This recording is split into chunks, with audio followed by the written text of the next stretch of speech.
Here are our top 5 tips for students and young people. Cooking edition. Tip 1.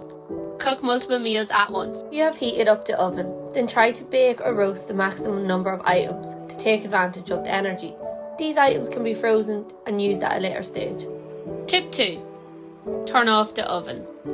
Turn off your oven 10 minutes before your dish is done. The oven will maintain the same temperature and cook the dish while saving energy.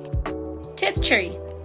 Batch cook and freeze meals. Batch cooking is an efficient way to use energy. It also can save time during the week when students and young people are too busy to cook.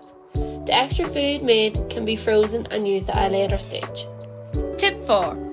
Opt for more energy efficient appliances. Air fryers are more energy efficient than ovens, and a chicken breast in an air fryer will cost 15p compared to 35p in an oven. Tip 5. Use the microwave.